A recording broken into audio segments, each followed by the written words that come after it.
కొత్త వాళ్ళు ఎవరైనా వస్తే నన్ను నేను పరిచయం చేసుకుంటే, నా పేరు సంధ్యా పోషబెల్ల. ఈ బిజినెస్ స్టార్ట్ చేసి 5 years 5 సంవత్సరాలు అవుతుందండి. 5 సంవత్సరాల ముందు ఒక సింపుల్ హోమ్ మేకర్ని. నిజంగా నా లైఫ్లో నాకంటూ ఏంటి అని అంటే నా లైఫ్ ఇంతేనా అని చెప్పేసి అనుకున్న పర్సన్ని. ప్రాపర్ వచ్చేసరికి నల్గొండ, ఉండేది మాత్రం హైదరాబాద్లో. ఫస్ట్ హైదరాబాద్లో ఉండేదాన్ని. ఫస్ట్ నా లైఫ్ జర్నీ గురించి చెప్పాను కదా, టైలర్ అని బ్లౌజులు కుట్టుకుంటూ ఉండే పర్సన్ అనమాట. అరే ఇంకొంచెం ఇన్కమ్ బాగా పెరిగితే బాగుంటుంది అని చెప్పేసి శారీస్ అమ్మడం స్టార్ట్ చేసిన. ఇంకా కొంత ఆశ ఉంటుంది కదండి, ఇంకా కొంచెం ఇన్కమ్ పెరిగితే బాగుంటుంది అని చెప్పి చిట్టీలు రన్ చేయడము అన్నీ చేసుకుంటూ మహిళా సంఘాలలో గ్రూపులలో కూడా లీడర్గా ఉండేదన్నమాట. నువ్వు వస్తే జర పని బాగా అయితే సంధ్య, మాట్లాడుతావు, చెప్తావు, చేస్తావు అని చెప్పి ఉంటారు కదా. అట్లా ఏంటి అని అంటే చాలా రకాల వర్క్స్ చేసిన. అంటే ఏదో ఒకటి ఇంతకుముందు మనకి మేడం చెప్పారు కదా, 8th క్లాస్లోనే మ్యారేజ్ అయిందనమాట. 8వ తరగతిలో పెళ్ళి అని అంటే ఎట్లుంటుంది లైఫ్ అనేది. అంటే చిన్నప్పటి నుంచి మంచి డ్రీమ్ అని బాగా చదివేదాన్ని, మంచిగా చదువుకొని ఉన్న పర్సన్. కానీ ఏంటి అని అంటే తొందరగా పెళ్ళి అవ్వడం వల్ల ఇక నా లైఫ్ ఇంతేనేమో, నా జీవితం ఇంతేనేమో అనుకున్నాం.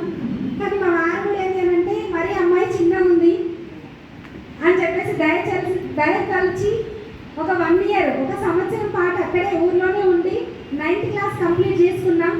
ఆ 9th తర్వాత ఏంటి అని అంటే చదువుకోవాలని ఆశ నాకు చాలానే ఉండే, కానీ చదవలేని పరిస్థితి. ఇంకా పెళ్ళైన తర్వాత ఏముంటుంది, ఫస్ట్ ఏమో అమ్మాయి ఎంత చదువుకుంటే అంత చదివిస్తామంటారు.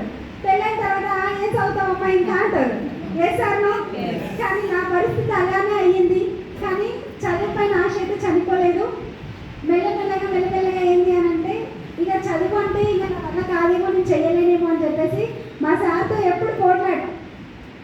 పొద్దున్న లేచిన అంటే గొడవ అనమాట. ఏంటి నన్ను ఇంత తొందరగా పెళ్లి చేసుకొని నా జీవితం మొత్తం వేస్ట్ చేసినావు, నా ఫ్రెండ్స్ అందరూ బాగా చదువుకుంటూ మంచి లైఫ్ని లీడ్ చేస్తున్నారు, నా లైఫ్ మాత్రం ఇట్లా ఏంటి అని చెప్పి.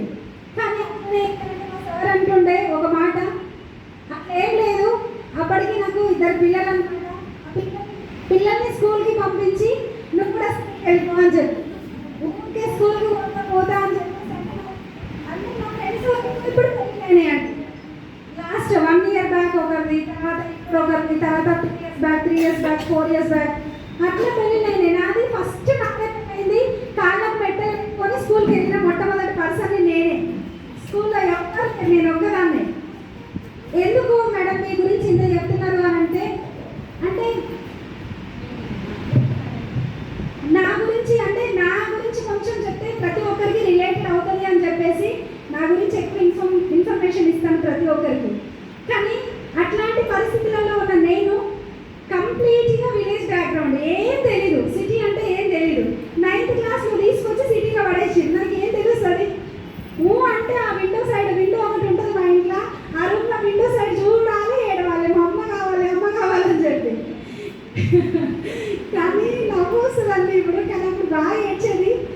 కానీ ఈరోజు చూస్తే ఏం చేయాలంటే అసలు నిజంగా నా లైఫ్ నేనేనా, అసలు ఇది నేనేనా, నాకు నేనే క్వశ్చన్ చేసుకుంటాను అనమాట.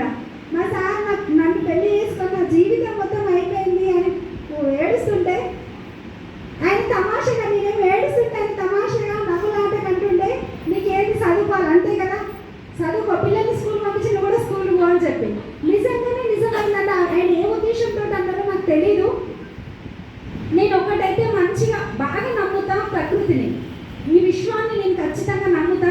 ఈరోజు చూడండి, ఆయన ఆ రోజు అన్న మాట అది నాకు నిజమయ్యింది. ఏంటి అని అంటే ఆ తర్వాత ఆయన అన్న ఒక 2-3 yearsలోనే నిజంగానే పిల్లల్ని 2-3 yearsలో కాదు 1 yearలోనే పిల్లల్ని స్కూల్కి పంపించి 9th వరకే చదువుకున్నాను చెప్పిన కదా. మళ్ళీ నేను 10th కంప్లీట్ చేసిన 2013లో 2011లో 10th క్లాస్ కంప్లీట్ చేసిన. 10th క్లాస్ కంప్లీట్ చేసిన తర్వాత అనిపించింది ఏంటంటే ఇంకా అప్పటికి పిల్లలు, ఫ్యామిలీ, ఇల్లు, సంసారం, స్కూల్కి పోయేది, పిల్లల్ని పంపించేది, నేను స్కూల్కి వెళ్ళేది, పిల్లల్ని పంపించి నేను స్కూల్కి వెళ్ళేది. భలే కామెడీ అనిపిస్తుంది కదా మీకు, బాంబే ఏదో సినిమాలాగా ఉంటామని. కానీ నా లైఫ్లో జరిగింది అండి, తీస్తేనేమో సినిమా అవుతుంది, రాస్తేనేమో పుస్తకం అవుతుంది మరి జీవితం. కాబట్టి ఏంటి అని అంటే అక్కడ నుంచి జర్నీ నాది స్టార్ట్ అయిన తర్వాత ఇంకా నాకు చదువుపైనంత ఇంట్రెస్ట్ లేకుండా అయిపోయింది. ఇంకా సంసారం, పిల్లలు, ఫ్యామిలీ ఇవన్నీ అయిపోయినాయి. దానిపైన జీవితం పైన ఏదో ఒకటి అల్టిమేట్గా ఇప్పుడు నేను చదువుకుంటున్నా అంటే దేనికోసం? డబ్బు కోసమే కదా.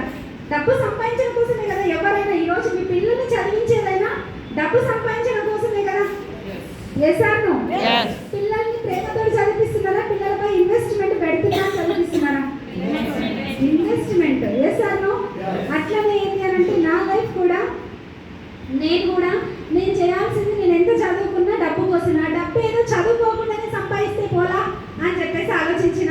చాలా రకాల బిజినెస్లు చెప్పినా కదా. మిషన్ కుట్టడం అంటే చాలా ఇష్టం. చాలా మందికి అనిపిస్తుంది. ఫస్ట్ మిషన్ కుట్టడం స్టార్టింగ్ నేను అనుకున్నా, వామ్మ బ్రహ్మ విద్య అంటే ఇక గిదేనేమో అనుకున్నా నేను. అంటే మిషన్ కుట్టడం అంటే ఇప్పుడు చాలా మంది స్టార్ట్ అయినప్పుడు మీకు కూడా అనిపిస్తుందా లేదా? అమ్మ మిషన్ కుట్టడం అంటే ఇంకా వాళ్ళకి మించిన లేరు. నా లైఫ్లో హైయెస్ట్ డ్రీమ్ అదే పెట్టుకున్నప్పుడు. కానీ 20 డేస్లో మిషన్ కుట్టడం స్టార్ట్ చేసిన, నేర్చుకున్నా. తర్వాత శారీస్ బిజినెస్ స్టార్ట్ చేసిన, చిట్టీలు రన్ చేసిన, చాలా రకాల స్ట్రగుల్స్ ఫేస్ చేసినాం. ఆ తర్వాత ఏంటి అంటే ఒక నెట్వర్క్ ఇట్లాంటి ఒక కంపెనీ రావడం జరిగింది. కానీ నాకు రైట్ అనిపించలేదు కంపెనీ. డైరెక్ట్ సెల్లింగ్లో డబ్బు ఉంది, వర్త్ ఉందని అర్థమైంది. కానీ నాకు రైట్ అనిపించలేదు. వర్క్ చేసిన రిజల్ట్ అయితే లేదు. కానీ 2019వ సంవత్సరంలో వెస్టీజ్ ఆపర్చునిటీ వచ్చింది. ఒక్కసారి నా గ్రేట్ అప్లయన్స్కి ఆంజనేయులు రాష్ట్రపతి సార్కి, శ్రీనివాస్ వర్ధమాన్ సార్కి, రాజు సార్కి అండ్ కృష్ణ మేడంకి, వీళ్ళు నా లైఫ్లోకి వచ్చి ఈ బిజినెస్ ఆపర్చునిటీ చెప్పినప్పుడు ఇక్కడ మీరు ఎంతమంది నమ్మకం లేకుండా కూర్చున్నారో సేమ్ యాస్టీస్ అండి. నేను కూడా అట్లే కూర్చున్నా. నేను నమ్మలేదు. కానీ చూస్తా పోతా ఉంటే ఏమైంది అని అంటే లైఫ్ అనేది చాలా చేంజ్ అయింది. నేను అనుకున్నది ఏంటి అని అంటే కరోనా వచ్చింది తర్వాత, బిజినెస్ స్టార్ట్ చేసిన తర్వాత మా సార్ ఎప్పుడు చూసి